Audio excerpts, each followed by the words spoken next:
material is likely not to offend the average person. This year, the stay-ups also had their moments. The two smaller venues have sold so well, Utica has added a second show at both the College Music Hall, with performances at 7 p.m. and 9:30 p.m., and the Wood Theater, where the schedule is 7 and 9 p.m. There is only one show at the 2,700-seat Proctor's in Schenectady. It starts at 7:30 p.m. New Year's Day also has its traditions.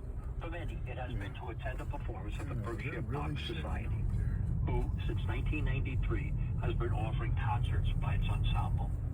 It started with the performance of the Brandenburg Concertos, which is noted for the opportunity to offer each instrumental family a solo opportunity, mostly in unique combinations.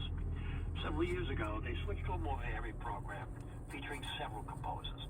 The Brandenburgs do return regularly. Now, the New Year's Eve weekend performances were canceled the last couple of years because of COVID. It returns to the Troy Savings Bank Music Hall at 3 p.m. New Year's Day. It is also offered on December 31st, New Year's Eve, at 6 p.m. at the Mahawi Performing Arts Center in Great Barrington, Mass. On Monday, January 2nd, 2023, it is performed at 3 p.m. at the Academy of Music in Northampton, Mass. The concert will not be the Brandenburgs, but rather pieces by Bach, along with other noted composers of the Baroque era. There are 6 pieces by Bach, 3 by G.P. Telemann, and 1 each by Vivaldi and J.P. Rumo. In an interview with interim executive director Terrell McDade, she explained that the pieces were selected because they too offered unique opportunities for individual musicians to shine in single, double, and even triple concertos. It's virtuosity showcasing, she says. Indeed, the organization's press release lists the viola, cello, flute, oboe, trumpet, and harpsichord as instruments which will be featured.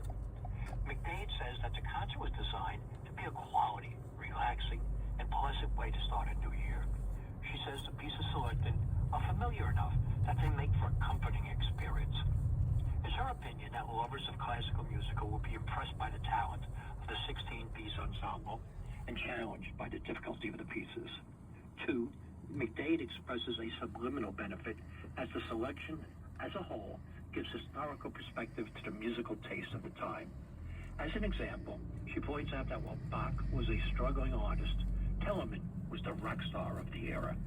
However, she also seems to be very proud of the fact that it is an afternoon that can be enjoyed by anyone seeking a musically sensual afternoon.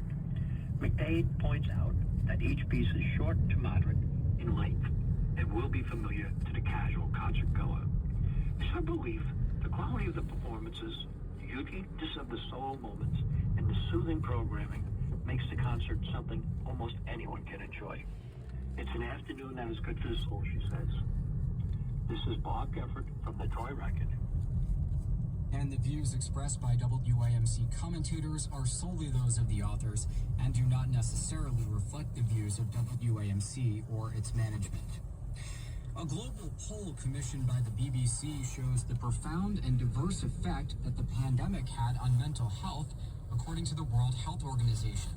A third of people polled in 30 countries reported they had lost a loved one during the pandemic, and nearly half said they were now financially worse off.